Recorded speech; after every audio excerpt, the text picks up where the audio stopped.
Video of a deadly shooting in downtown St. Louis is now making national headlines. These are still images from a video that shows an execution-style shooting on the sidewalk. This is in the middle of the day. We're talking 10 a.m. The video of the brazen attack is now being shared across the world. Images from the video captured by a bystander at the nearby Globe building show the attack Monday morning in downtown St. Louis. Police say the suspect, 23-year-old Deshaun Thomas, first got into an argument with the victim at a nearby gas station. They eventually came to the 700 block of North Tucker Boulevard, where police say Thomas shot 40-year-old David Saldana in the back and then again in the head after he begged for his life. What up, everyone? Thank you for coming back to my channel. I do appreciate it, as always. So, I just want to ask the question. I know this story has been going around. I just want to ask yet another question. What makes us black men so inclined, so prone to violence? What makes us desire to commit violence? What makes us really just drawn to it? Why are we so captive? Like, why do we commit so much violence? I mean, it's a straight up question. Is there something genetically in us that kind of makes us more prone to responding with violence or becoming violent? So this was a argument at a gas station. The young man, 23 years old, got into an argument with a homeless 40-year-old, and in other stories they say that the guy was a drug addict, and him and the young man got into an argument. And if you see the whole video, the young man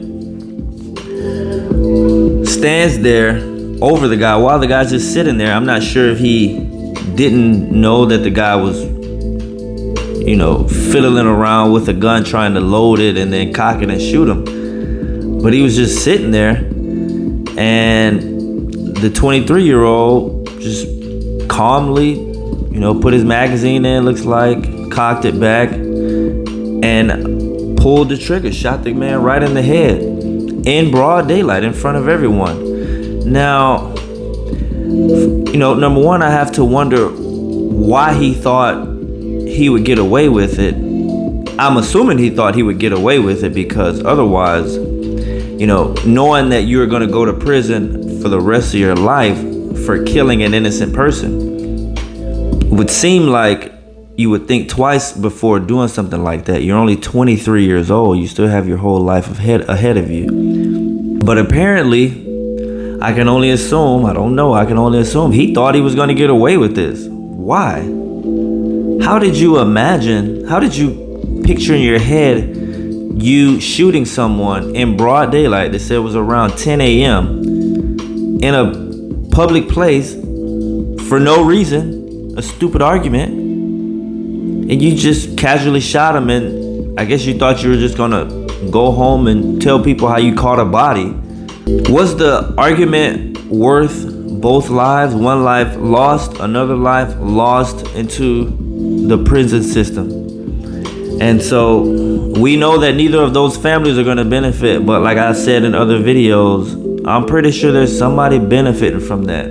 But that's besides the point. They said that the homeless man begged for his life. Now, again, another question. Why so heartless? Why so heartless? Why were you so just intent on killing this homeless man?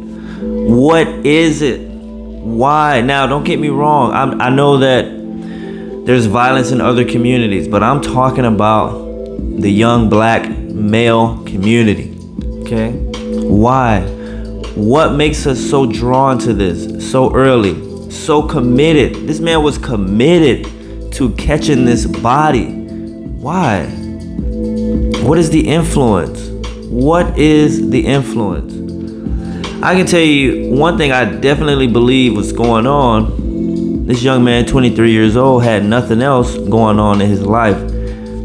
he was not focused on bettering himself probably in any way, and he was just existing in this world and having the mindset that he had or has. It was only a matter of time for a nobody doing nothing to cause some sort of destruction, especially if he's heavily influenced by whatever it is that influences young black men to commit acts of violence like this. Once again, I have no answers. I don't have the answer. I can only point it out. I can say that there is definitely a connection between young black male youth and violent behavior. And this is sad. This young man, and I was just recently, because I do this a lot, I'll lay on the sofa or lay in bed, and I just think to myself how much I wish that I had made better decisions. I had followed some better influences. I wasn't so caught up in trying to be in the streets and trying to fit in with that culture and just wanting to be cool with the people that I should have been trying to avoid. I hate that every day. I hate that that happened in my life. I hate that I did that to myself. I hate that circumstances that I was born into allowed me to just be almost another victim to whatever it is that causes so many young black men to go down this path. And I really hate to see this for so many of the young black men. You see this guy throws his life away, 23 years old, still had so much life ahead of him, still could have. And I always tell any young person I tell now, I talk to now, I tell them, just try not to screw yourself big time, okay? Just try not to go to prison for a long time. Try not to end up dead.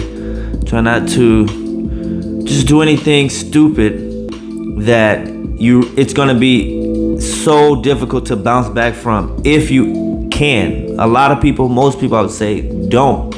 They never recover from prison, from a felony record, from having that mindset early in life that, violence is the way or illegal activity is the way or it's okay. A lot of us never recover from that. We just live our lives in and out of prison, always involved in some kind of violent encounters, never really bettering ourselves.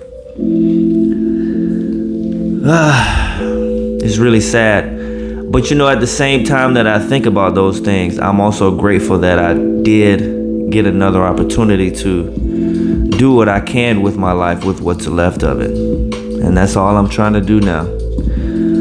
I appreciate everyone for listening to me again. Please like the video, comment on the video, share, subscribe. If you feel so inclined, I do appreciate it. As always, until next time, stay safe, stay free.